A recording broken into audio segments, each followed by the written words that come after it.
bullshit.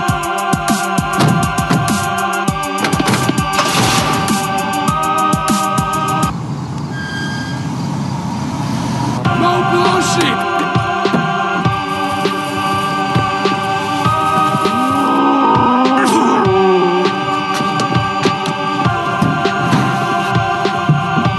No bullshit. Hold on, let's just do breaking news. No more bullshit. No more bullshit. No bullshit.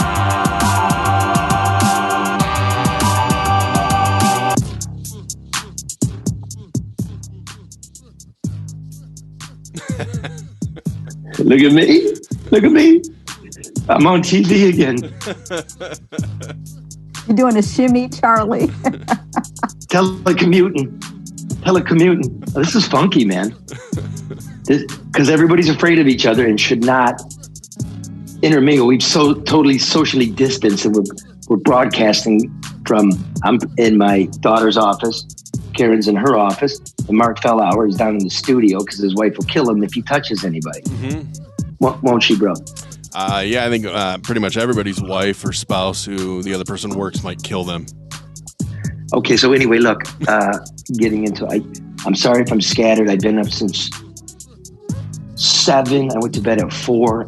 I got calls from hospital residents, begging me for mass. I have a few. Listen, let me start out like this.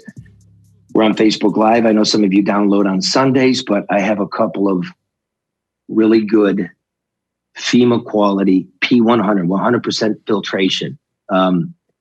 First responders and nurses only, please send me a message on Facebook. I'll meet up. I got 2 left. They got replaceable filters. They're the best. They're washable. They seal. Sometimes those paper masks don't seal, and that creates a problem. You think it's working, but it's not. And so anyway, sheriff's deputies were calling, the residents, nurses, paramedics, cops. We got nothing. We got nothing. So here's what I can tell you. Monday, we reported 2 cases of coronavirus positive amongst the employees at the county jail here. On Tuesday, it was 6. On Wednesday, it was 18, plus the death of the head man, Commander Collins, died from corona. Last night, I got the official bulletin. I don't even know if the sheriff's aware of it because they gave me the wrong number. It was 33. Today, I get, first thing in the morning, 5 more. Michigan's becoming the nexus of this thing. It's becoming Detroit's becoming one of the hotspots, according to the CDC. Okay. And we have nothing there. That if we're a central zone, the center of that zone is this jail. I don't know how many months I got to say this. You get in there and you clean it up. End of story. End of story. So today, anyway, we're going to have my old friend, good friend, Tucker Carlson from Fox News, going to join us in a minute. And we're going to have Father Paul, my priest, because I miss him. And I'll give you a little reading, and then we'll go back to, I don't know, you guys are married. Are you going to get divorced if this thing keeps up? Well, what do you mean, Charlie? I love my wife, but I can't be this close. Then who are you going to be close to? I mean, if you leave her, you go to somebody else. Yeah. Don't leave her. I love her. Don't leave her. Stay with her. No, don't do that because she's listening. I'm not saying that. It's like I like to be out. I like to just be in my own head, like banging into each other is weird. Plus, she's really mad that I'm going out and delivering these. I had like a row of ambulances in front of my house the other night because I put out the word I had this. Charlie, those are the good kind, though. I mean, you've got the real deal. Well, again, I mean, thanks to the contractors who kicked in because that's asbestos quality. That's going to filter everything. But so I can't believe we don't have it. Mine won't work. Oh, no, Burberry. Is it Burberry? It looks like a Burberry print. Well, let me do this. Let me say Facebook Live is brought to you by Green Grow. Green Grow is open during the current shutdown. They fall under the agriculture category of essential businesses. And look, folks, if you don't know how You need to germinate your seeds. We're going to start gardening. You got to germinate them. It's cold outside. What you do is get them moist, sprout them in your home. So Grow Green's buying semi-truck loads full of soil, nutrients, and lights daily to make sure you can keep growing. Supply chain issues will be a problem, so get stocked up. Now is the time to get out your green thumb and they start a home grow. Whether it's food inside or it's it's your weed, whatever you're going to do. Curbside pickup is available on the phone and online orders. Grow Green, making Michigan greener, one grower at a time on M36 at Whitmore Lake or online at growgreenmi.com.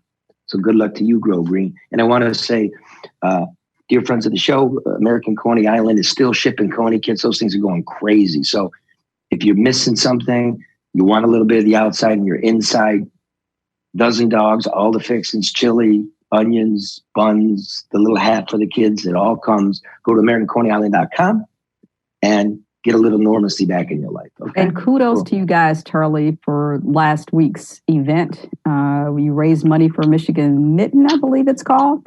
And you served a lot of, I saw you, so good job.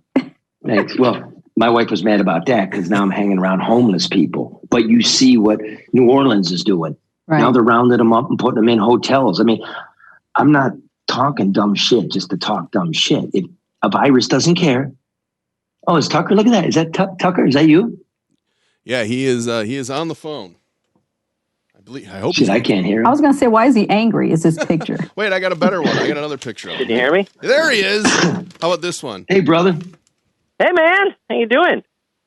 Well, we're all telecommuting here, and so you don't even know how to do that. So basically, we're all in 3 different locations, and we're holding different pictures of you up in front of the camera. So do you want the flummoxed Tucker, the happy Tucker, or the angry Tucker? I'd like a combination of the 3, but I'll go with baffled if those are the choices. I'm in my boxers right now, so it's best there's no Zoom camera, whatever that is. Okay, brother. You've been killing it, dude, and it's been amazing. I'm flummoxed. I'm stumped. Here's what this whole thing we're going through reveals to me. 2 decades after 9/11 and trillions of dollars in emergency preparedness and homeland security, we have none of that. Number 2, the economy is sick. The underpinnings were not solid. And here we are. What are you making of nurses not having gloves? It kind of confirms everything we knew. You covered 9/11, and it's always true in a crisis. Big upheavals like this tend to accelerate trends already in progress, and they tend to reveal the rot beneath that you were able to paper over while things were good.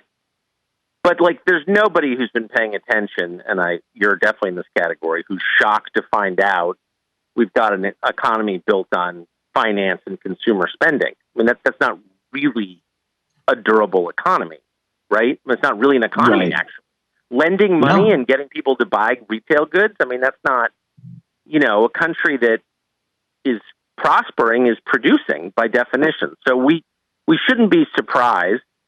I guess what I am surprised by, though, is the coverage of this. Some of it has been good and interesting and informative, but there's almost nobody asking the most basic questions. And that, we could use that. Not all the time. You don't always want to have, conversations about the implications of things. Often you just want to know what's going on. But somewhere in the mix should be sober adults asking things that we probably should be talking about. Like, we just spent $2 trillion, which, by the way, I think I'm for.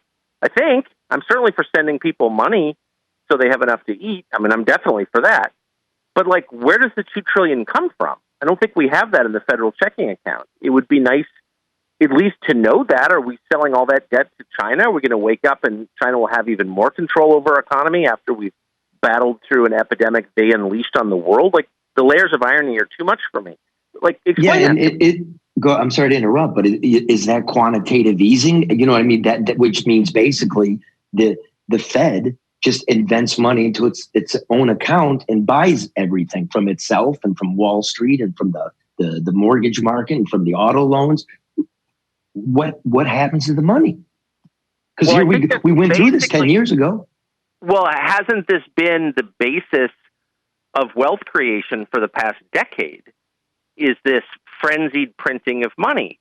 Now, a lot of people have done really well. I mean, that money goes to the banks, and then theoretically it filters down to the rest of us. An awful lot of it sticks there, as we've seen.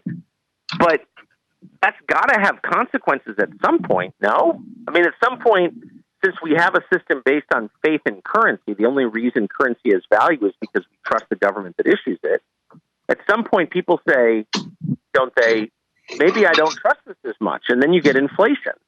And when you have inflation, like that's when things start to get super volatile, not just in your economy, but in your society. And I'm just worried that we're headed toward that. I am too, man. I am too. And I think that's the greater fear than the coronavirus, which, by the way, let me say, take it seriously. What I read, the ability of this thing to be contracted about twice as high as the normal. People are like amateur epidemiologists now. So they're saying, well, where's all the deaths? How come there's more deaths with flu? And I said, okay, maybe we're going to get to that. But let's consider this thing a normal flu. If this was a normal flu, 50,000 people are going to die. Right. But normal flu has vaccines.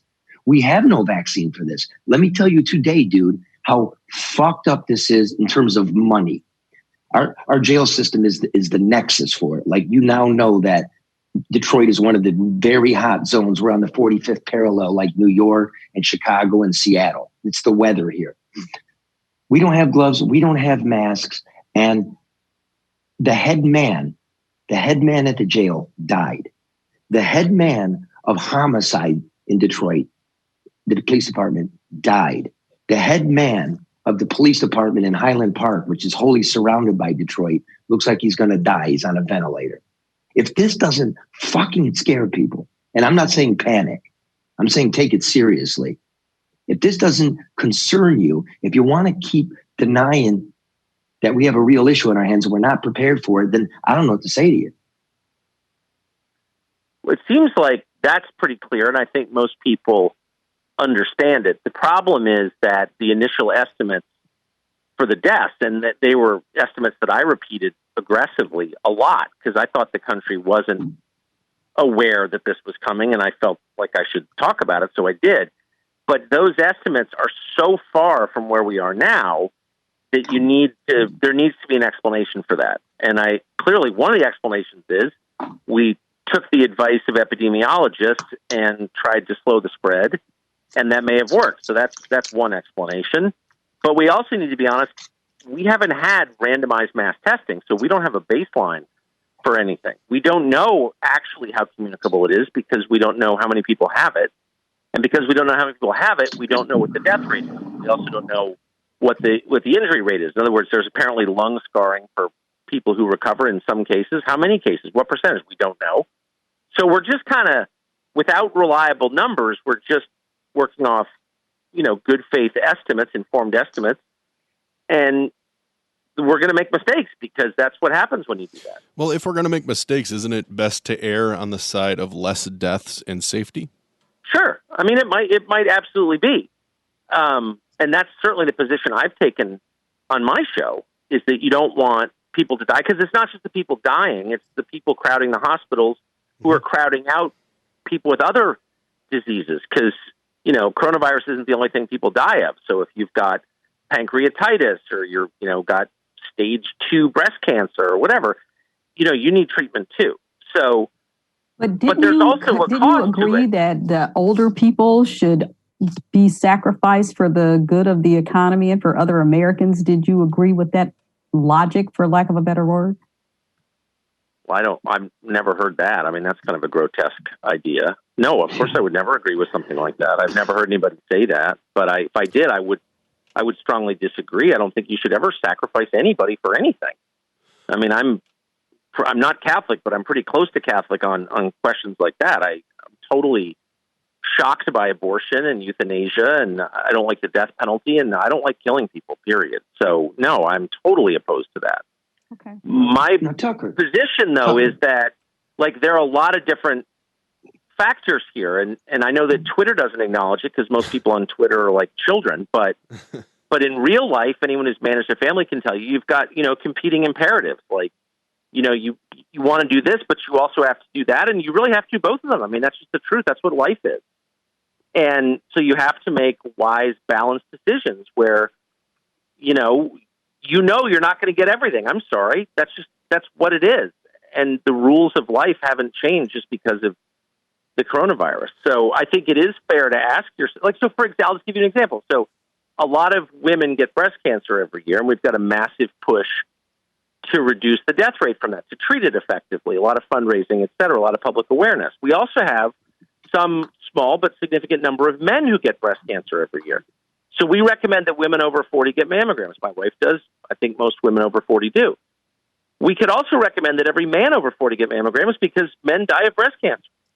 But we don't do that because we know that there are only so many mammogram machines and so many mammogram technicians. And so you have to make an informed judgment about what's best. Like, that's just what it is. And again, social media distort that, and everyone's in social media. Everyone's stuck inside, like going on Facebook and Instagram and Twitter, and people lose perspective on things. I do. I'm not judging, but that's a part of what's happening right now. Tucker, let me ask you this. Social distancing appears to be the one thing that works really well in slowing the spread. We really admire a separation of states' rights with the federal government. So we're in this position where some states are closed down, some cities within states are closed down. There's a battle between there. Do you think the federal government should step up and close stuff down, or take control of it, or leave it up to individual cities or individual states? It's a tough one. I mean, let me start by saying we don't know that social distancing works.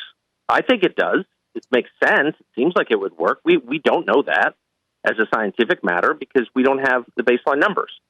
So again, all conversations need to start with what we actually know and what we're just guessing about. Again, in a well-informed, well-intentioned way, but we're still guessing. And let's not lie about it. Everyone's lying about it. We know this. Bullshit, you don't, because you don't. Well, I think it's best. I think it's the best guess right now.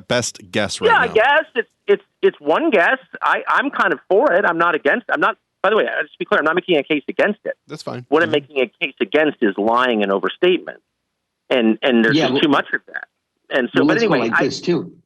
If that's the common thought, Mark, about okay, let's socially distance, and why were the governors so slow with, say, the schools, right? Yep. There's something more than just this virus going around. This thing has opened up the breastplate of American life. Why don't you close the schools? Because in New York, there's 100,000 homeless children in the schools. That is their home. That is where they eat. It's the same in Detroit. We close it down, and that's where many, many kids eat. And once you shut it down, you create another problem. So right.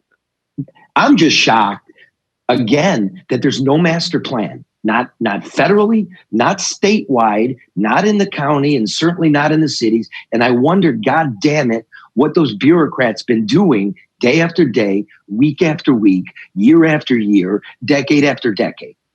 You know what I mean? Well, I agree with that, and that's especially true on testing. I mean, we ought to have reliable tests, and the CDC screwed up the rollout twice. And I think, and a lot of different authorities, federal and local, gave conflicting and incorrect advice to the public on how to respond. In New York, they told people to go to the festivals in Chinatown because it was bigoted not to. It's like, was that, from an epidemiological point of view, the best advice? I don't know, probably not.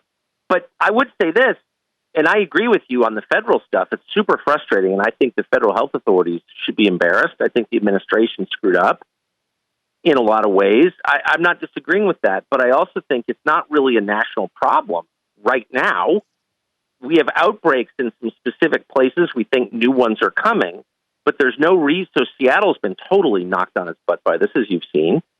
Why would you make Bozeman, you know what I mean, or 2 Montana respond in exactly the same way downtown Seattle does? I mean, that's not, this is a huge and super complicated country, like super complicated. Yeah, let's be honest. I mean, I could see people who would attack you for that, but let's be reasonable. We have layers of government for this very reason, right?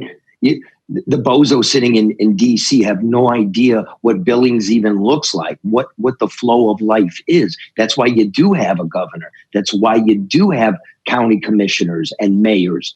You know what I'm saying?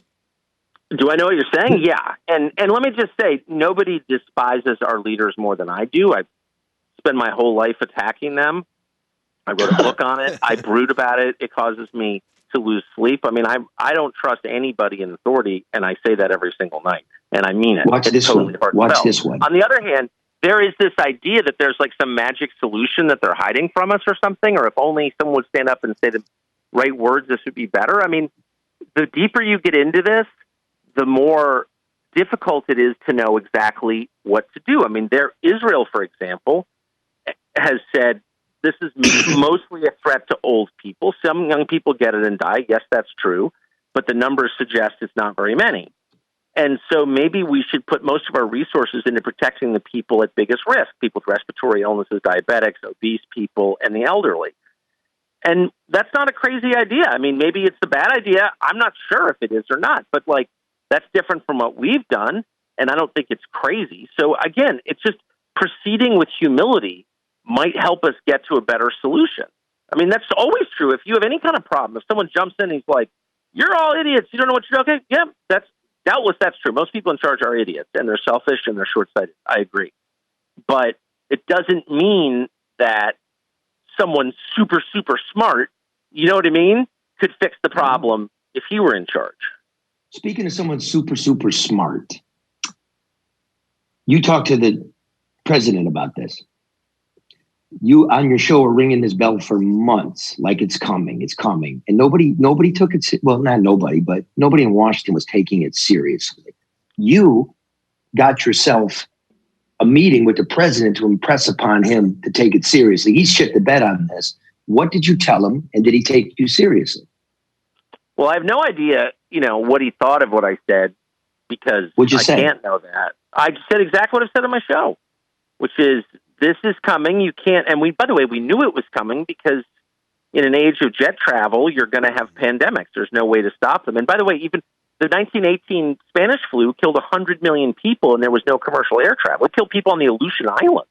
It killed people on every continent.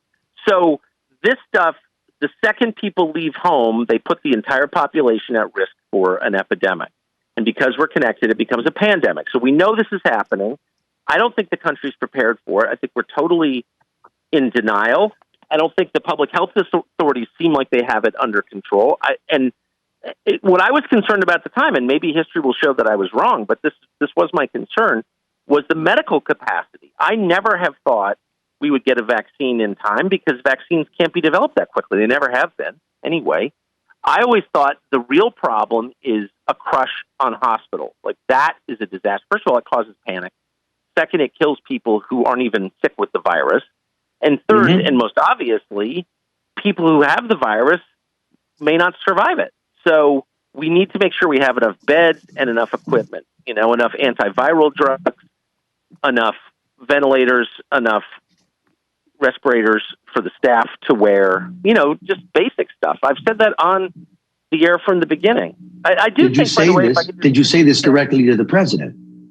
Yeah, I said exactly what I say on TV. I'm not, you may think I'm totally wrong, and I may be totally wrong, but one thing I am is sincere. I say the same thing to my wife, over coffee in the morning, as I say on the show, as I would say to Trump or you or whatever. I just, you know what I mean? I'm too old to remember different characters, so I just am always kind of the same. Ask anybody who knows me. But, well, you know me. I'm the same. So anyway, the point is, that's what I said.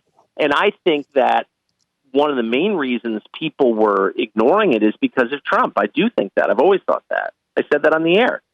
Everything is so focused on Trump the man, either people, hating him or people holding him up for adulation, or either way, everything is about Trump. And there's a huge cost to that, huge, because you miss all the other stuff that's going on. I mean, leaving aside, I'm not saying, the media are too mean to Trump.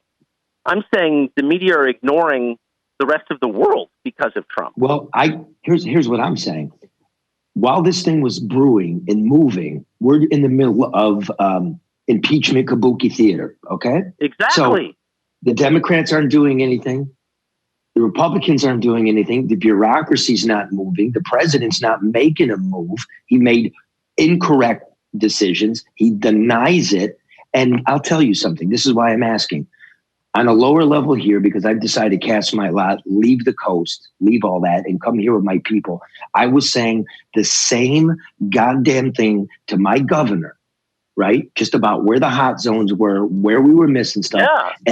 And they just ignored, I want to say me, but it's not me, because now look, I told you, I rang the bell. I was in the jail 10 days ago. I'm not even sure I've cleared the 14-day thing now. And the deputies, the nurses, all those people I love, even the fucking guys locked up. When you look at them, like they're trapped veal cattle.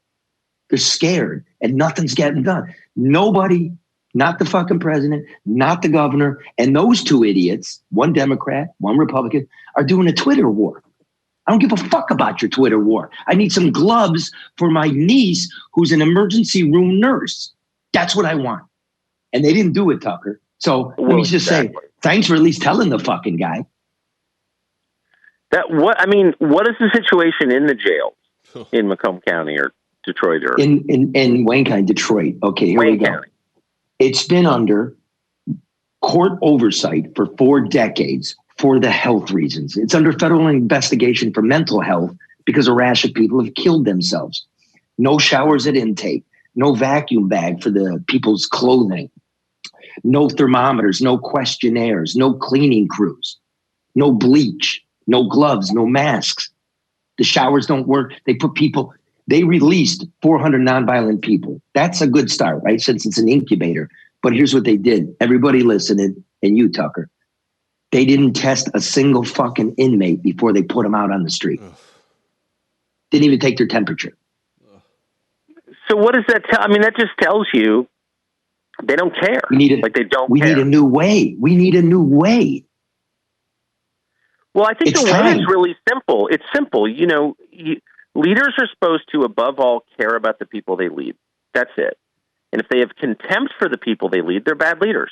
It really is a question of intent. I'm not convinced. Look, I live in a world where everybody went to Harvard Business School and everyone's, got an IQ of 130 and, aced the verbal SAT or whatever. I mean, like, everyone's smart in Washington. That's the one thing that's true about D.C. It's all the smart kids move there. And they're totally incompetent. They do a very bad job leading the country. So it's clearly not about cognitive ability. I mean, I think, like, if you're too dumb, you probably can't pull it off. But the average person would do a better job than the people now doing it. Why is that? It's about empathy. It's about caring about the people. I mean, this is the thing about parenting. Like, if you really love your kids, you're still going to make a ton of mistakes in the way that you raise them, but they're not going to become serial killers because they know that you love them. And so ultimately you're going to get closer to the right decision than someone who doesn't love them, right? It's just that simple. They don't care about them. That's the truth. It's because, as you say, regular people are people of action. You seeing it now because they're the only ones, like all those shit bags in Washington. We don't need you. I'm not looking for you. I'm looking for the cop. I'm looking for the nurse. I'm looking for the pet store clerk who's got some guts to show up so I can feed Pookie. That's what I'm looking for. So what I notice about the bureaucracy is everybody's smart and everybody's a creep and everybody goes along to keep the paycheck. And yet nothing works. All the smart kids built it and it doesn't work. It's a blood-sucking machine. So I've been thinking about, there is a national election going on. Bernie Sanders has done a very good job of explaining the problems. And yet the reason we rejected him is his solution's not a good one, because it should be evident to everybody now that creating more bureaucracy, running a bigger debt, right, for things that don't get done is not the solution. The solution isn't more people staring into a fucking computer. So I couldn't agree with that more. I think Sanders, more than any other candidate, identified the problems. I mean, wait a minute. That's news. Somebody write that down. Tucker Carlson said, I've said that Bernie Sanders did better than anybody else in identifying the economic malaise in this country. Go ahead. Well, sure. I mean, the death of the middle class is the biggest economic story of the last 100 years. You can't have a democracy without a middle class. You can't. It's never, Venezuela tried it. How'd that work? I mean, no country can have it. It's really simple. If you're going to do one man, one vote, citizenship equals the ability to choose your leaders, and that's our system. then you have to have an independent independent country. And that is predicated entirely on a middle class. And ours in 15 became, for the first time in the last 100 years, a minority of the population, middle class. So you know where we're going. We're moving toward a country with a very familiar economic system where you have a massive serf class overseen by a thin layer of rich people. That's the system in virtually every country in the world outside the U.S. and Western Europe. Well, guess what? That magical golden pear tree called the stock market has withered. Yeah. Well, and who knows what the effects of that will be? I mean, I have all kinds of theories about it, but you really don't know. I mean, I sometimes feel like I think I know what's going to happen, but I mean, this has been such a shock to a system that really wasn't prepared for a shock, amazingly, that, I mean, God knows what happens. I mean, this could cause a total reordering of our politics completely. I'll tell you this, I am utterly convinced and would bet money that Joe Biden will not be the Democratic nominee on Election Day. I just don't believe that. I really don't. What'd you just say? I sincerely and totally believe that Joe Biden will not be the Democratic nominee on Election Day. I don't believe that. How does that math work? I mean, I don't know how many. Well, the math doesn't work, but it's not about math. It's about will. So the Democratic Party is intent on taking power, period. And they mean it. And they're willing to do, kind of whatever they think works. I mean, that's demonstrable.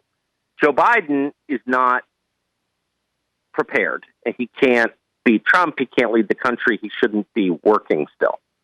I'm not being mean. I know him. I've always liked him, but that's true. And so those are two trains traveling toward each other at high speed, like two competing imperatives. We've got to win, but we've got a guy who can't win. Therefore, they're going to replace him. And I would bet, if you want to, I would say it right now on your podcast. If you want to bet money on, I'm happy to. That's how sincerely I mean that. That's not going to, I've watched Biden carefully for 35 years. He's been in Washington for 50. I've been there, 36 years now, and I know him, and I know his family, and again, I've always liked him because he's very charming in person. But this is not the guy I've known, and you can ask anybody who knows him or who has watched him. This is not him. He's a completely different person, and he's in decline, and I feel bad about it. That'll be me someday, and I feel sad. I hope someone around me loves me enough not to let me run for president. But he's not going to make it, and the people around him know that. Trust me, I know them. And I know they know it because they've said it to me. So I think if I had to bet, I would think Andrew Cuomo is the most likely to replace Biden. But, we'll see. Things change. Well, maybe, potentially he could pick Cuomo as his running mate, but yet he's already put himself in a corner saying he's picking a woman. So that's pretty hard to go back on that. So you're telling me we're going to have a 1968? There's going to be a coup at the convention? That's what I'm telling you right now.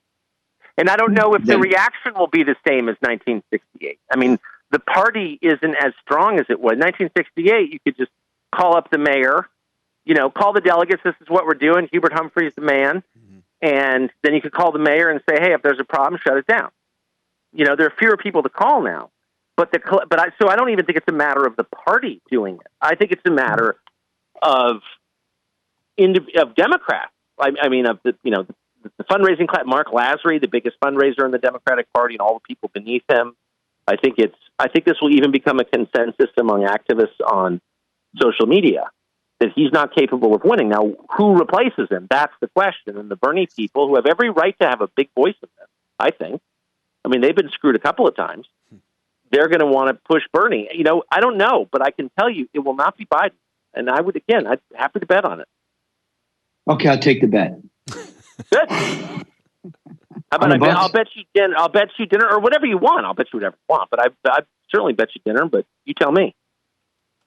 Well, let's hope this thing clears so we can go out there. We can have a virtual dinner, bro. But you don't have Zoom. Well, let's hope we get our checks in the mail so we can afford it. Yeah, right. Oh, by the way, man, look. Let me read from one of your recent shows. talking about Senator Richard Burr, North Carolina, the chairman of the Senate Intelligence Committee. You did a show. You said, you may have seen news reports this afternoon that chairman of the Senate Intelligence Committee sold more than $1 million in stock in mid-February after learning about how devastating the Chinese coronavirus could be. He had inside information about what could happen to our country, which is now happening, but he didn't warn the public. He didn't give a primetime address. He didn't go on television to sound the alarm. He didn't even disavow an op-ed he'd written just 10 days before, claiming America was better prepared than ever for coronavirus. That's true. That was right to do. And not a fucking peep anymore. See the news cycle? He should resign. It's disgusting. I mean, well, he should be bounced out of the Senate. You know, he should lose his. First of all, Mitch McConnell, who's the Republican leader in the Senate, the senior man in the Senate, could strip him of his committee chairmanship immediately, and he should. Of the Senate Intelligence Committee, should take it away from him right now, and that's what the senators care about, is those committee chairmanships. He should do that immediately. And Republicans, there have been a couple. Matt Gaetz, who's a member of Congress from Florida, has been calling for him to be removed, but Republicans have not said anything about it, and I think it's a massive mistake. What Byrd did was completely wrong. There are, by the way, a number of other senators, Dianne Feinstein, Kelly Loeffler, who I interviewed, who also sold stock a lot of stock during that time. But I think the Burr story is just much clearer. I mean, he didn't just sell stock; he liquidated. Like, that was it. He didn't move the stocks around. He sold everything, and he converted to cash. And I know what that is. You know, it's infuriating. I mean, by the way, you saw this week, last Wednesday, a hedge fund manager called Bill Ackman, is one of the biggest hedge fund managers in America, went on CNBC for 28 minutes and said, the world's falling apart, sell, stock market's going to collapse, hotel stocks are going to zero. That's what he said. People on Wall Street paid attention to him. Prices went down, not just because of what he said, but in part because of what he said. What did Ackman do? He whipped around and bought stocks at a much lower price than they would have been otherwise. In other words, he went on a shopping spree. And then he netted $2 billion in 5 days doing that. And you know what stocks he bought as well? Hotel stocks, the ones he had said were going to zero. Like, that's Isn't disgusting. that something? So he followed his own advice. Well, but nobody said anything about it. It's like, I did a segment on it last night. People looked at me like, loud. Well, first of all, I don't care whether it's allowed or not. Screaming "fuck you" at your grandmother isn't illegal, but if you do it, that's a horrible thing to do, and we should say so. I mean, you know what I mean? Like, I don't understand that just because Let me do this, Tucker. Here's what he did, Karen. Using the media, or fucking lapdogs, he went on CNBC,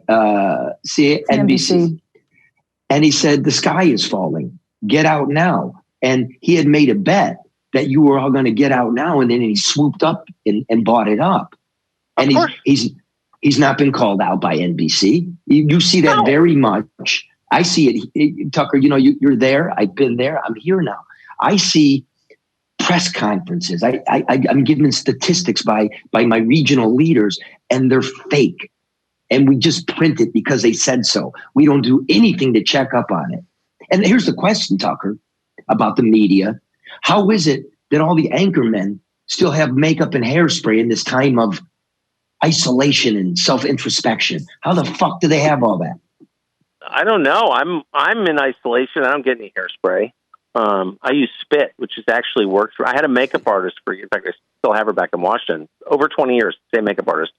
Wonderful woman. And I have a cowlick in back. She always spits on her hand and puts it down. That's so I've disgusting. used... You're going to get coronavirus. It's Really? disgusting, but I have low sanitary standards. They've served me well. I have a strong immune system as a result. But anyway, the point I hope is... so. Yeah, it's gross. I know. But it's true. Hey, whatever works. Yeah, it does work. My So wife where do we go from here? Like, how do you see this? How do you see this changing, stopping, turning around? The disease itself, medical advances will slow it down. That's the only thing in the short. I mean, ultimately, these things burn themselves out and then they reemerge some other time. Mm-hmm. But that we need. I remember so vivid because I'm old. I'm like Charlie's age almost. I remember really well the AIDS epidemic, and I mean, my uncle got AIDS, and he lived with us. And the second he got AIDS, like, we knew he was going to die. And he did die. And it's a horrible way to die, as I'm sure you know. And all these opportunistic diseases come in, and it's absolutely awful. But anyway, AIDS was terrifying mostly because it had no cure. As soon as there is a hope, some effective therapy, I'm not going to die from this, the panic subsides. I mean, we live with a pretty persistent death rate from disease. That's just the nature of life. Like, a lot of people die of disease, right? Including infectious disease, viruses.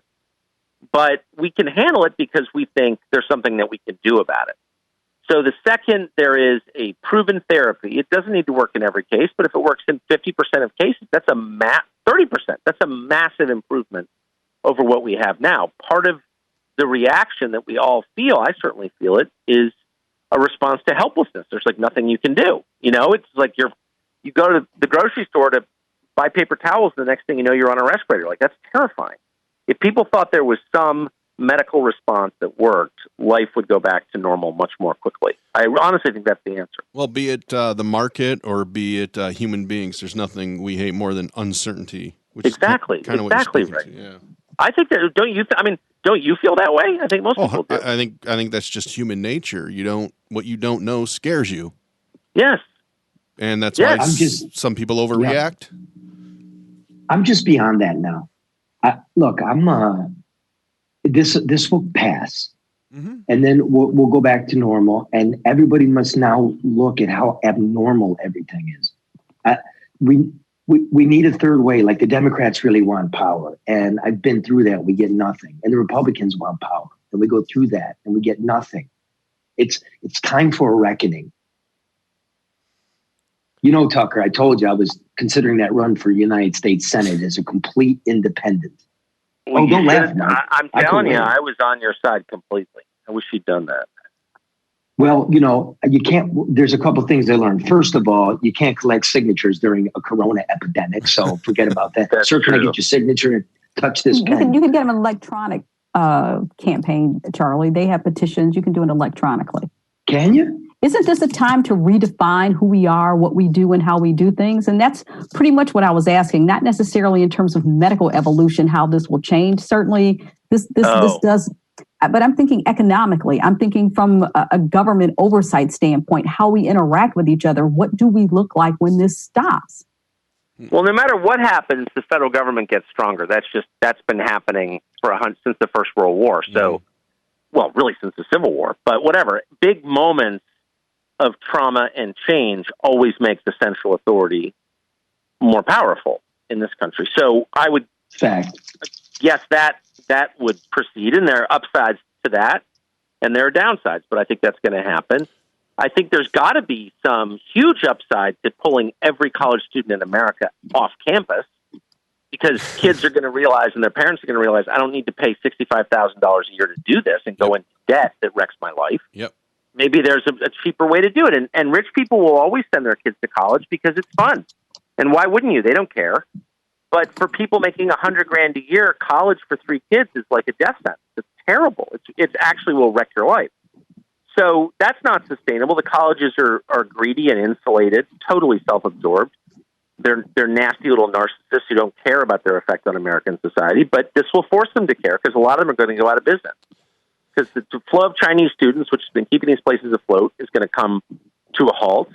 Endowments are going to shrink. Donations will dry up. And some percentage of parents are going to be like, no mas, we're doing this online, or we're doing something else. And so I really think you're going to see so why that's significant? It's significant for, Bates and Wesleyan and, all the schools are going to go under. And they are going to go under, and I will applaud that. I'll be saying they're cheering as they go under and are turned into low-income housing. I can't wait for that to happen. But that will change American society, because the assumption of every middle-class family now is that your main goal in parenting is to pay for college. That's literally the main job you have. And if your kids are, getting baked before breakfast, that's bad. But the most important thing is to get them through college. And it's just a lie. Of course, it's a huge lie. And I think people will come to see that, and that will have massive effects that are hard to predict. So you're laughing at it, Karen, but I'm telling the truth. I'm, looking at an independent run. Here's what I see. laughing. Senator Richard Burr of North Carolina enriches himself, and it's a nice little club up there. And the president, I mean, what more do you need to say about that? You look at Governor Rick Snyder and what he erected Flint, and the whole country's Flint now. Then I look at the Democratic Party. I haven't heard from my senators. I haven't heard from the governor in Wayne County. I haven't heard from the Wayne County executive. I haven't heard from the county sheriff. The mayor has all the unions, hush, hush, don't talk about it. I just see two big machines that collect money, prop their people up. If you're an independent, you don't have a party to give you unlimited resources. We need a new way, and they've got it set up where we can't. And I don't want this to be a downer, but I really don't see a shiny turnaround, Karen, when this is over. I don't see us going where we need to go. Fair wages, right? A nimble and responsive government. I don't see it. Well, we talked about all the voids that this crisis was uncovering. You know, we talked about children having to go to school just to eat. We talked about, those who work who have to mask their symptoms because there's no paid time off. I mean, we can see how broken we are. I mean, are we going to fix it or no? I mean, Tucker talked about how much unnecessary government we have. Are we going to reduce it, or are we going to continue to add on? Tucker? I wasn't saying we have unnecessary government. I was saying we have ineffective, incompetent government, which we certainly do. We certainly do. I was saying we have a lot of unnecessary higher education costs, which are a disaster, and all of us buy into this lie that's wrecking the country. I mean, student loans, maybe more than any other factor, have distorted American society to the point where young people are now the poorest people. That shouldn't be the case. You shouldn't. I mean, we're wrecking a whole generation of kids. Like, that's wrong what we're doing. It's really, really wrong. You can't default on those loans. Yeah. We changed that. Only those who are defaulted on the loans are getting any type of reprieve right now. I mean, you have to. What about those? You can't. No. Listen, you can't as a student. You can't. If you file for bankruptcy, that student loan doesn't go away. I understand, but they're only giving any type of support or assistance to those who may have defaulted on their loans. What about those who are struggling or keeping them paid, or their parents are paying them? So student debt is out of hand for everybody who's going to college. I didn't even know that. Wait, I'm sorry. That's amazing. I didn't know that. So you're saying the only people who are getting assistance right now? Yes, if you've defaulted on your loans, like in terms of that's totally unfair. Exactly, suspension of the interest, all of that. That's if you've defaulted on the loan. What kind of? Well, but what about all the people who are trying their best to pay? That's not. That's my point. You're screwing. Well, you're absolutely right. You're screwing the people who are trying the hardest. It's a lot. Ever do that? A lot like 2008 in a way, with homeowners that paid their mortgage and those that didn't. Exactly. I hate that. Yeah, I think everybody. Okay, Tucker, who's the biggest DB in national media? The biggest what? Douchebag, as you're saying it, the pontificator. Oh, I mean, I don't know. Take your pick. There are so many. I will say this. I mean, I know them all. It's all I've ever done for 30 years, so I know them. I mean, it's a pretty small group. I would say this, though. The more flawed, or the more badly someone treats those around him, like the shittier a person you are in your personal life, the more your wife hates you, the more your kids are estranged, the more your staff fears you, the less you tip waiters, the more likely you are to be self-righteous because you're compensating for your own faults, because you're acting out of guilt and you're trying to transfer that guilt onto other people. So whenever you see someone stand up and be like, I've got the answers and anyone else is a bad person, and you know what I mean? Who speak in this kind of like, I'm Jesus type talk, which they all do. The more they talk that way, the more horrible they are in real life. I will say that. So it's the whole kit and caboodle is what you're saying. It's all of you. Well, yeah. I mean, there's just an awful lot of that. I mean, it's an awful lot. And it's just the self-righteousness. I mean, there is a fine line between justified rage and self-righteousness, right? There are lots of things that's worth being mad about, I think, and it's our job to be mad about them, to try and change them. I mean, that's how I feel about my life anyway. But whenever you get someone like up there who's relentlessly judging everybody else and reserving all judgment from himself, that is a bad person, just so you know. Isn't that what gets eyeballs sometimes? Not with me, man. I can watch someone who's pissed off if he's got a good reason to be pissed off. That doesn't bother me at all. Righteous indignation never bothers me. Self-righteousness is disgusting. And once again, always an indicator of moral rot. Decent people don't do that. Decent people acknowledge how little they know, how wrong they've been, how imperfect their efforts may be. They never hold themselves up as like moral heroes. They don't do that. Mm-hmm.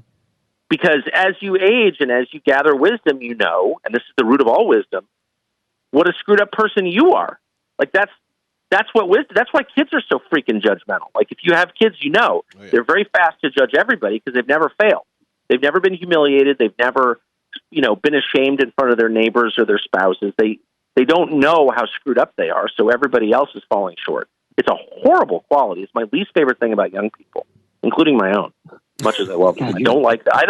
And by the way, I was like that. Just to be clear, I think we all were. You turned into a bitter old man. No, I'm way less bitter and way less judgmental. Actually, I was a bitter young man. I already went through that.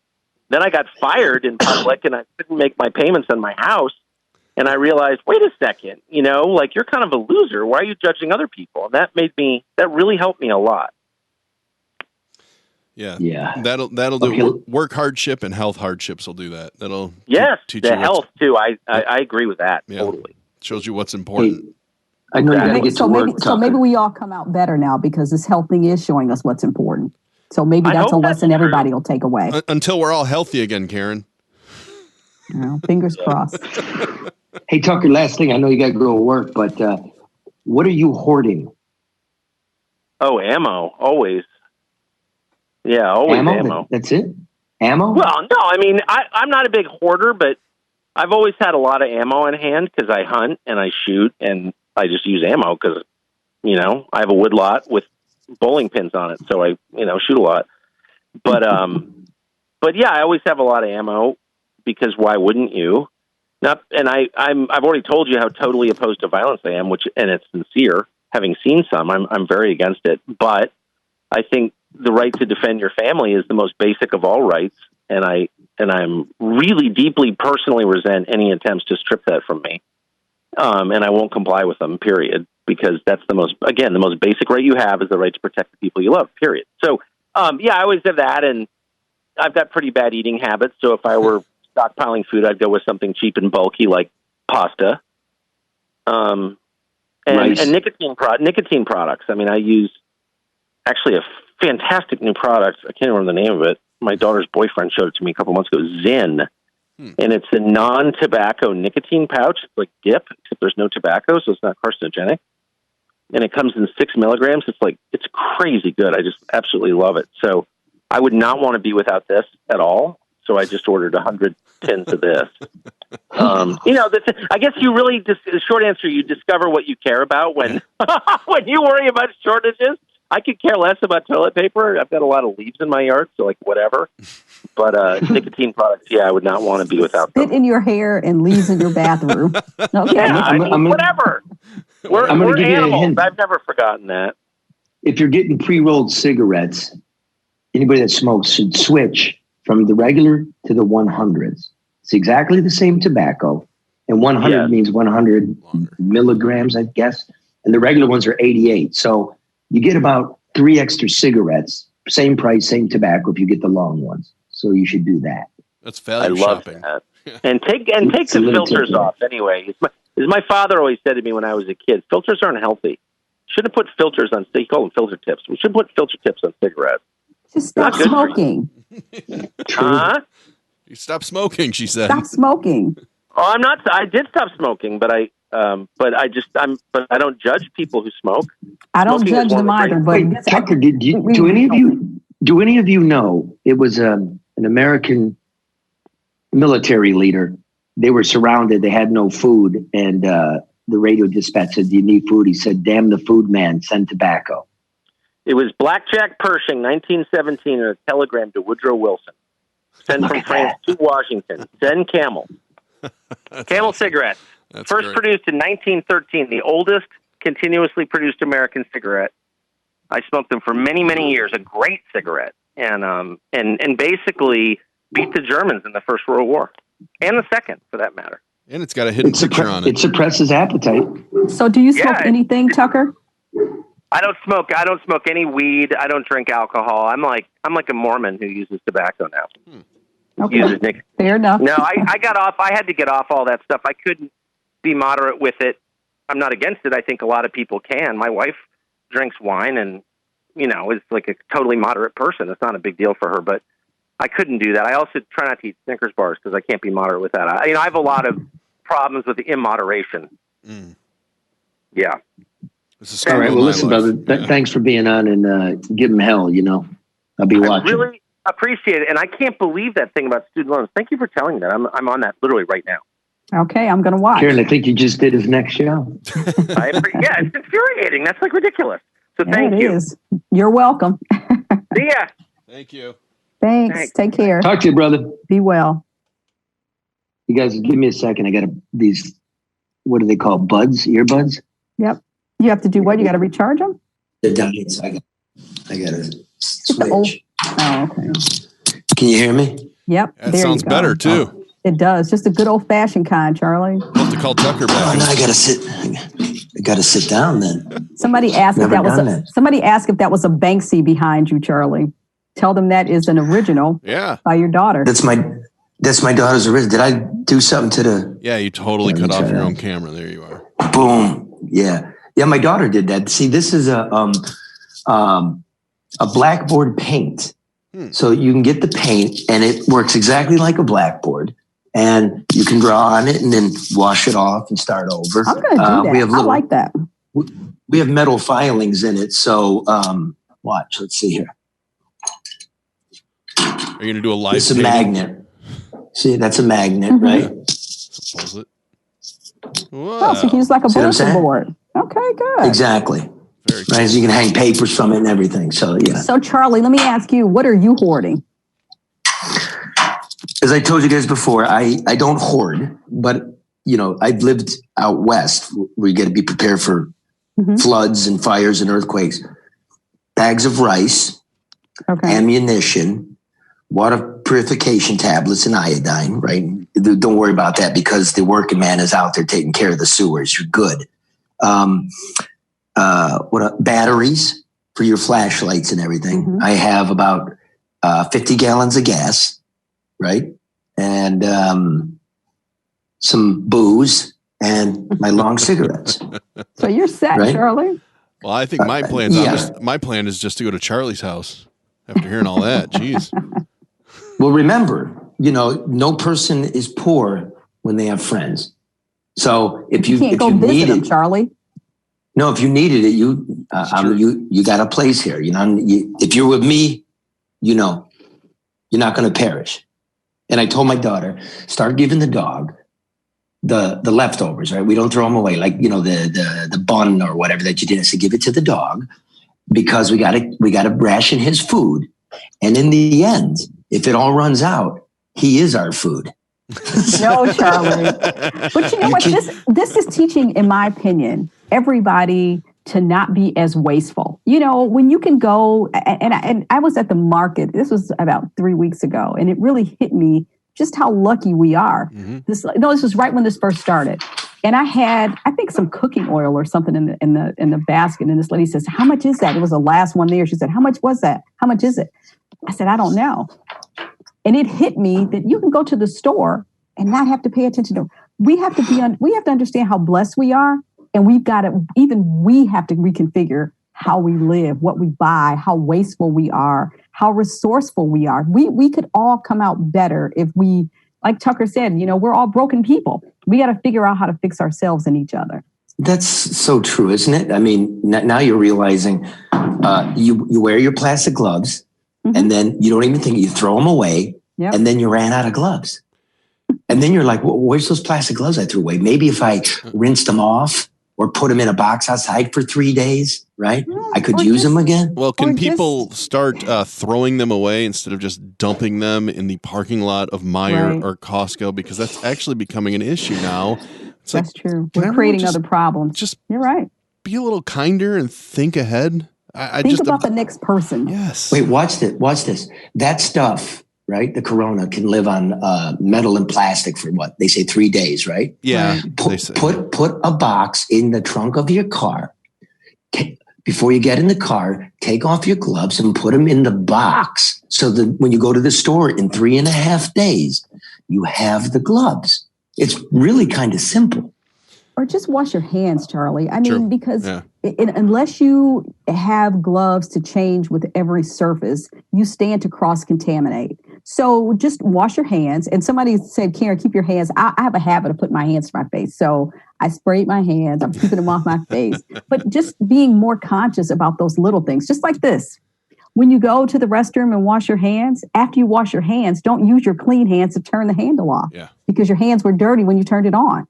Wash your hands before you go to the bathroom. They're dirty. You don't want to touch yourself while you're, think about all these things and these are things I do anyway. So you just think about it. Another silver lining going back to what you're talking about with conservation is my 6-year-old she kind of is a little picky eater. And I've told her, things are a little different now. So whatever mom makes for dinner is what you're eating for dinner. And I don't want to hear anything else about it.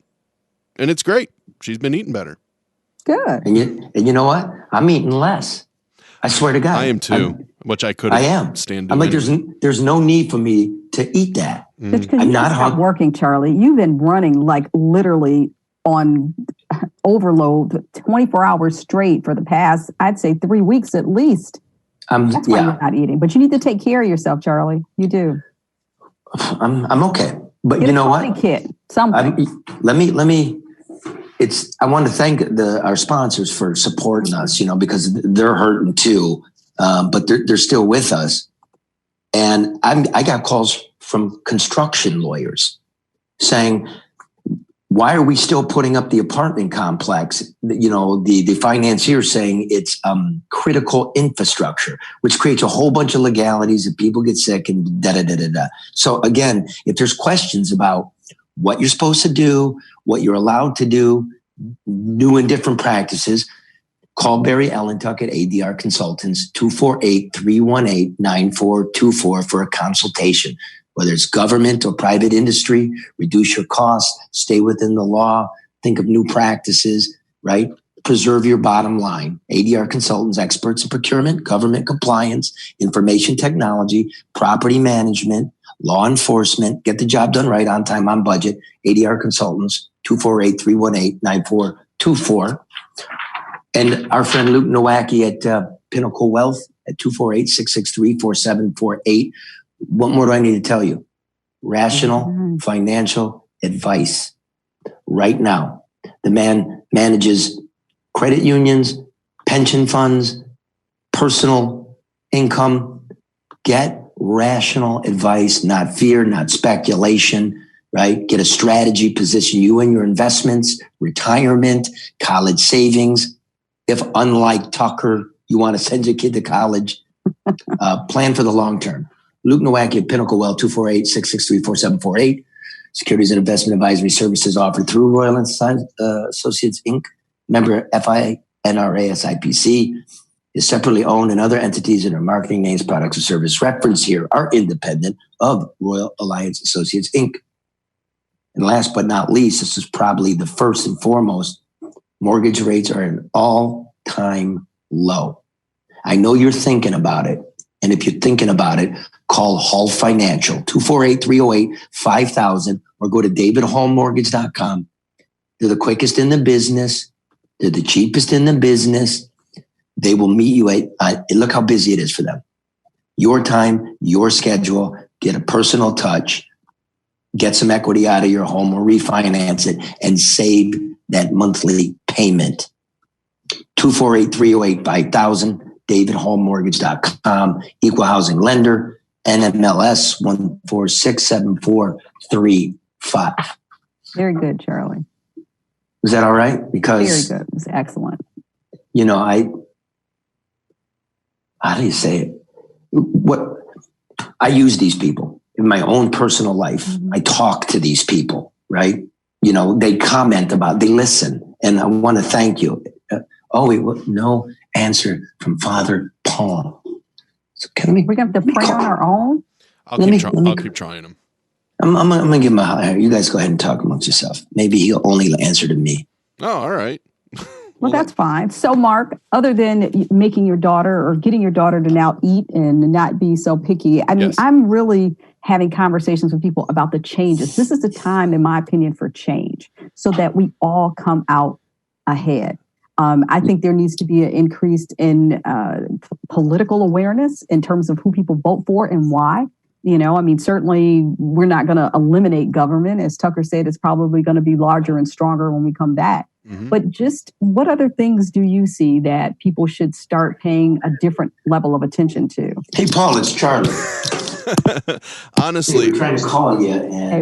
And honestly, I like to think I'm an optimist, but I don't see much changing because I think the fear right now is let's just get through this. It really depends where we are at the end. I don't know. There will be some changes in how people work in general, just because of things like Zoom and teleconferencing. I think most of those political issues that people worried about, they just don't think about because right now it is strictly survival. Right. So Yeah.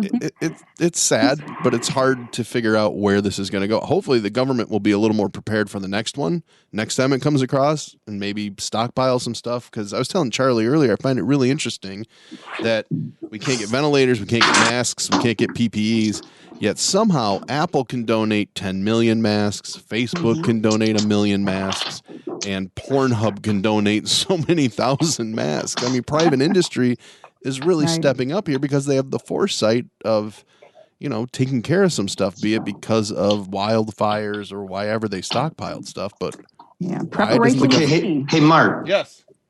Okay, look at the screen. Hey, Joey, don't put the camera on me. I'm going to hold up Father Paul's number, and maybe I gave you the wrong number. He had just answered. Can you see it? No, you got to put it in front of the camera. Oh yeah, duh. That's not on Facebook Live, is it? Don't let everybody call the father. Okay. Got it? Yep, you were one number off. I thought so. I do that a lot. No worries. Be right back. It was a long night. I just want to let everybody know I love you. Stick together, right? Be decent. Think about yourself. Be decent. And yes, even the old people, the diabetics, they're messaging me asking for masks and stuff. I'll try to get you something like the one you held up, the Burberry, those kind of paper ones. Those are being donated. It's fabric, but yeah, dental offices and whatnot. And I'll try to get it to you if it makes you feel better. Good, but if you're diabetic or having trouble breathing, don't go out. Call a friend. That's true. Stay right? in. Yeah. And if you can go out, do something for those who can't or shouldn't go out. So true. How's that, Mark? You got him? Good. Hey, Paul? Hi, Charlie. How are you, Father? Wonderful. No, you're not. I do the best I can. So how's your Lenten season going? It's a hell of a Lenten season, isn't it? It's pretty grim, but then again, there's much to be said about it. I'm thinking of a novel that Albert Camus wrote in 1947, and it was a time when they had an outbreak of deadly pestilence in Algeria, and he writes that the various townspeople react to the growing threat in their midst, describing their trajectory from vague indifference initially to existential crisis as the plague claims more and more of their neighbors. Well, when we started this business, there didn't seem to be much urgency about it. I mean, food comes and goes, and China's a long way away. And now all of a sudden, it's in our backyard in trump cards. So that's not a happy circumstance. But what I could do, I mean, I don't know what your direct interest in is, but I could trace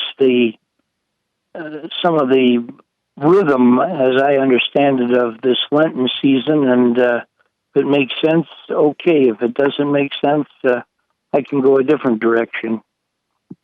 What's your mind? Go ahead, make sense of it. Now, let me introduce you. It's Father Paul Chateau from he's my priest at Fatima. I know we changed the name, Father, but I'm not doing that.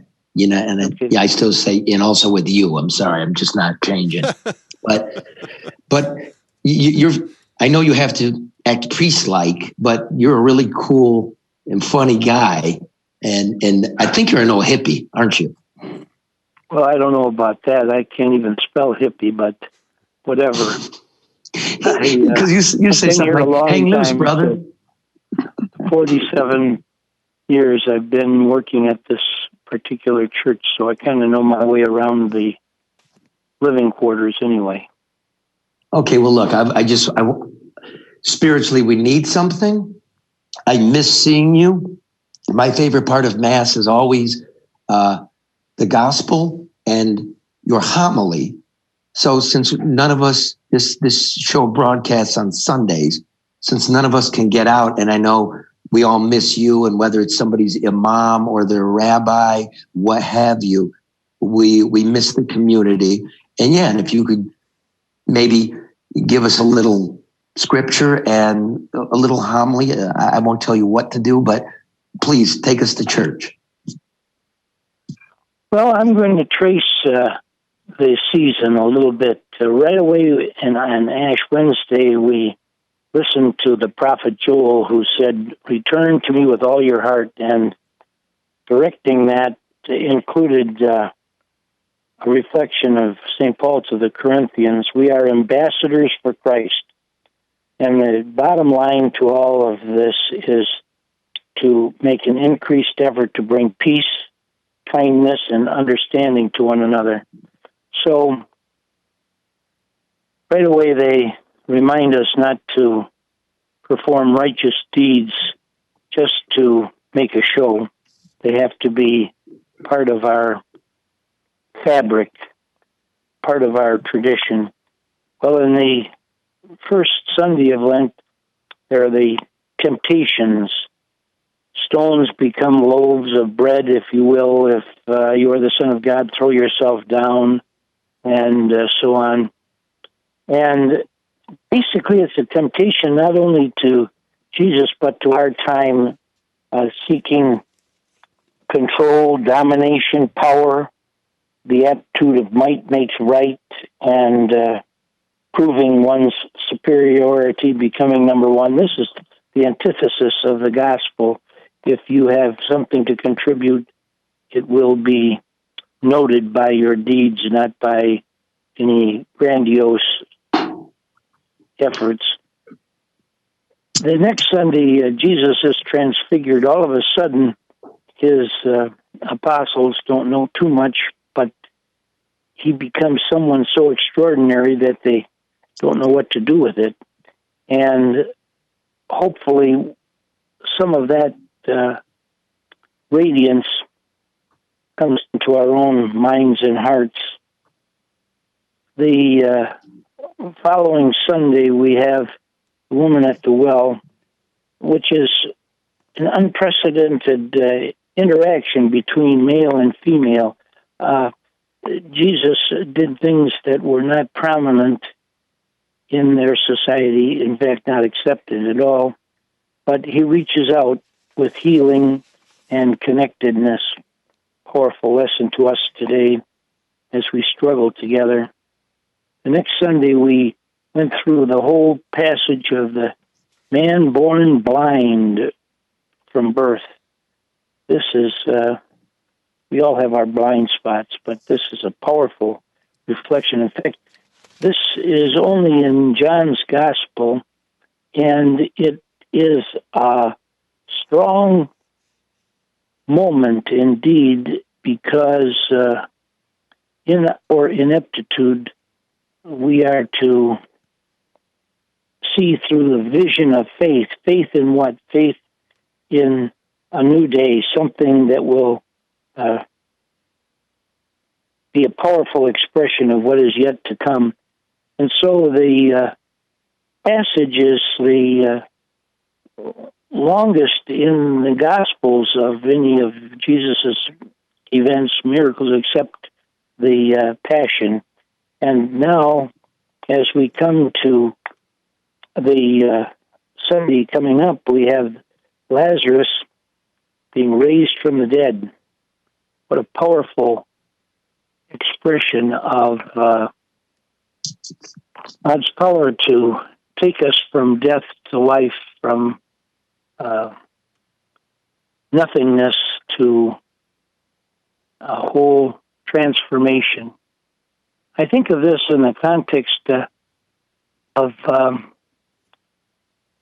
a lady who happened to be a war bride in the 40s, and she was a Japanese lady, and she married into an Italian family and felt undermined quite a bit, and her husband was certainly dominating, strict Italian fellow, and he felt pretty depressed, but he acquired some serious cancer, and she nursed him for 2 or 3 years, and he expired. And all of a sudden, a heavy veil was lifted from her, and she started going out to all the gatherings and was a girl about town, and happiness abounded.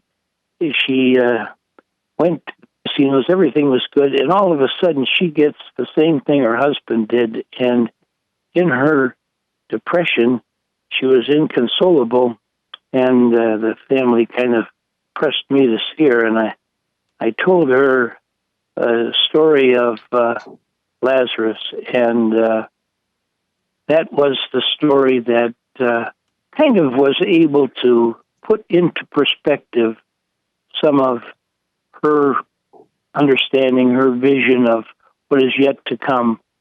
And I think I just said that the story of the blind man was long, but this Gospel of St. John's about Lazarus is indeed the second only to the Passion narrative.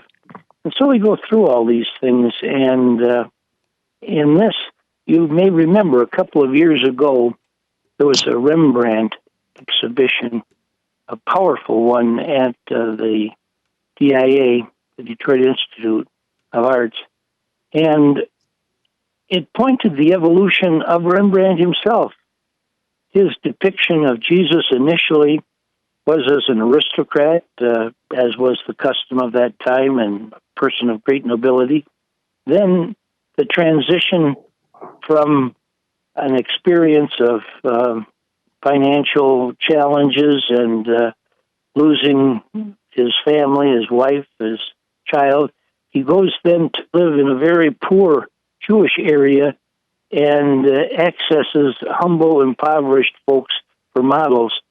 And it reflected his own mindset that the power of Jesus did not come through strength, power, and overwhelming domination. It came through sensitive and challenging moment in his own life, and what he perceived as he drew some sketchings. They had several sketchings of his work, that's Rembrandt's work, about the raising of Lazarus. And initially, I remember it. He depicted, you'll remember maybe, he depicted a dominating God coming down and just bringing him out of that tomb. But later on, as he got older and more sophisticated, it was a gentle Jesus kind of supporting Lazarus, moving toward life again.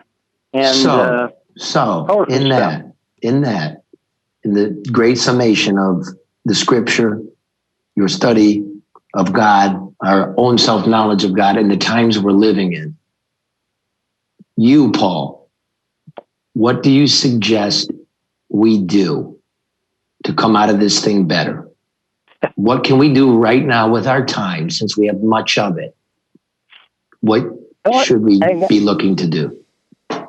I've got a small analogy. I had a friend mention the disdain of having been pretty much cloistered, and they're reminded of Anne Frank. You'll remember the Jewish young lady trying to escape we all know her. ravages. So anyway, her family during that time hid in an attic for over 700 days. So here, after a week or two of being cloistered, all of a sudden we have the opportunity to take stock of what we have, where we're going. We can't go alone. We have to recognize our interdependence so that we can be more honest with one another, try to be have a sense of community, a spirit of collaboration, sociability, and generosity. We have to get beyond ourselves, and hopefully through this time that will occur, even though it's a challenging time for those who have to children, who have to do things with family that they might not have done in all their marriage. So these are the things that are on my agenda, and I pass them along for what they're worth to you. And I'll say this to you, Paul, and I wish you a good day. Number one, thanks for, despite not supposedly doing it, that you go out and you tend to the dying. I admire you for that. And I just want to take the opportunity to say, I don't think I've ever told you that I love you. I admire you immensely, and I respect you. And you are my brother, Paul. Thanks for doing the work, Thank you, Charlie. Bro. Stay loose. Okay, baby. Talk to you, man. Okay. Bye-bye. Love that guy. So you've got a pastor that tells you to stay loose. Yeah. And, take stock of yourself. Like you were asking, Karen. I think he is. Just try to love one another.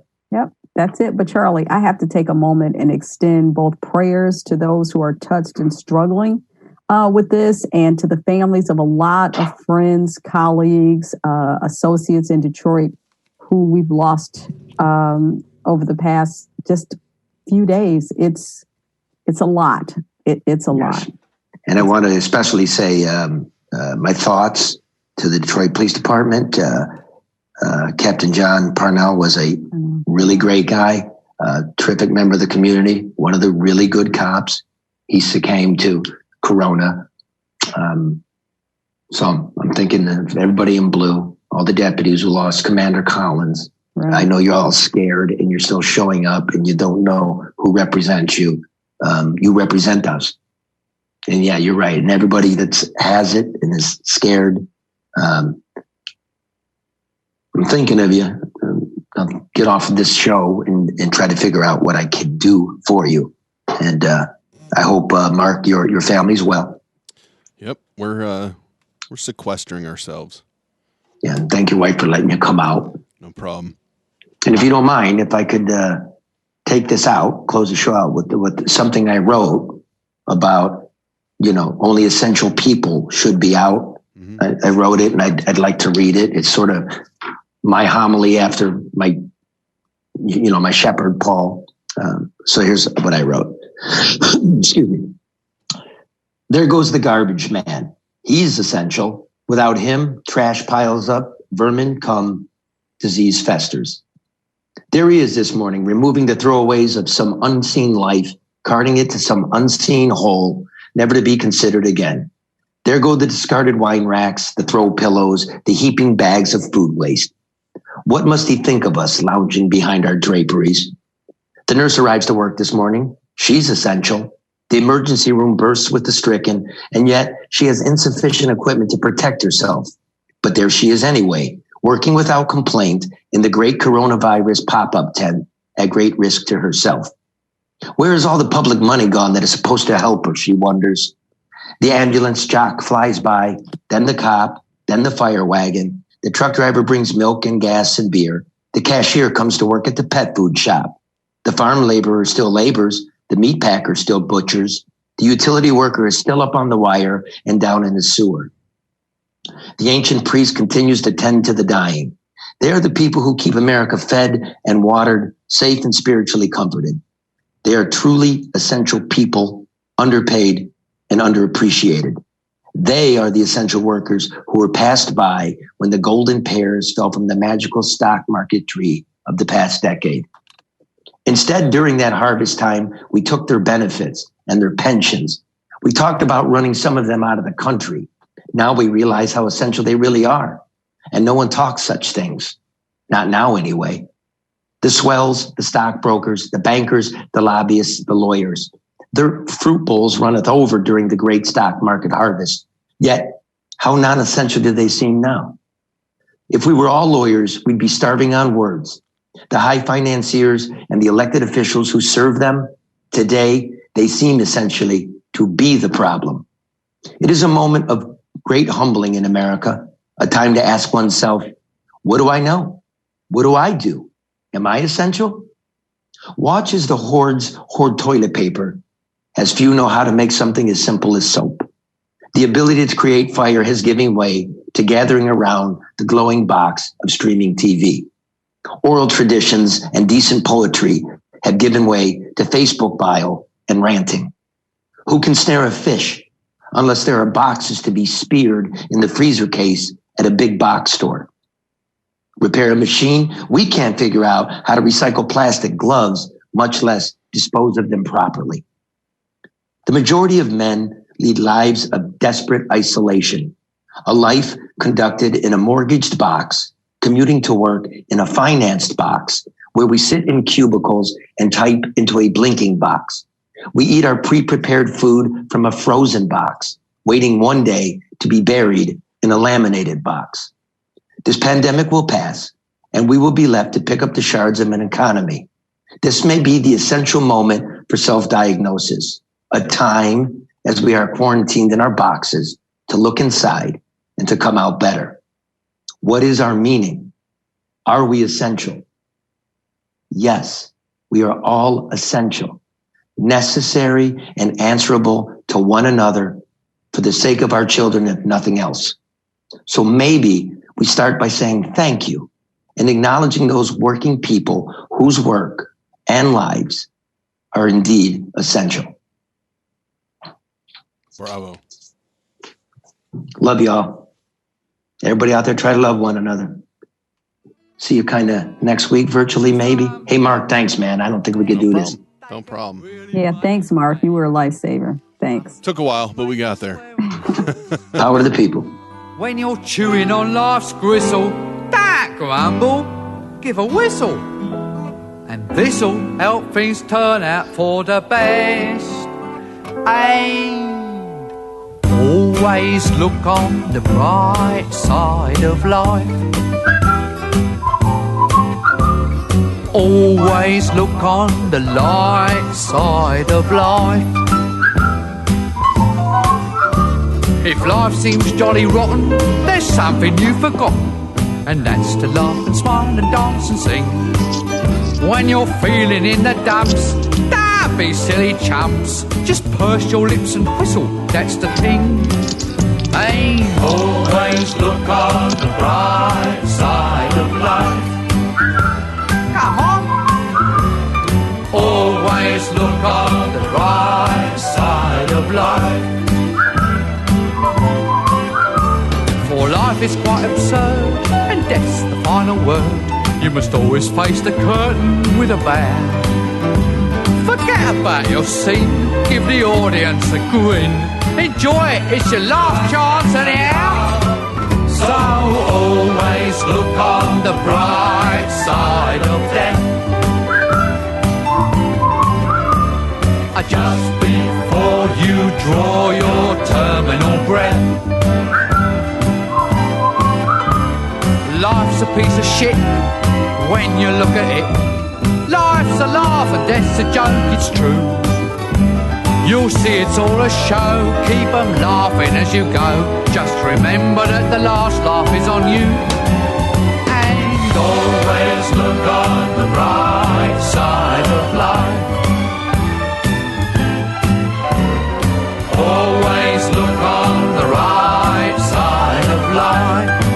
Come on, Brian, cheer up. Always look on the right side of life. Always look on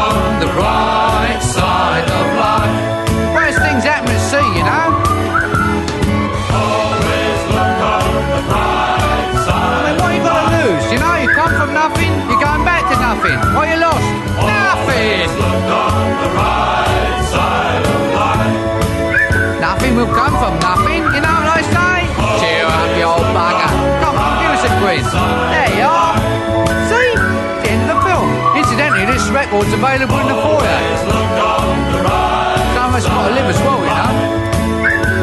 Alright, it's a lot. Let's get this place up there. And change this man within 3 weeks. What do you think pays for all this rubbish? Never make the money back, you know. I told him. I said to him, Bernie, I said, they'll never make that money back.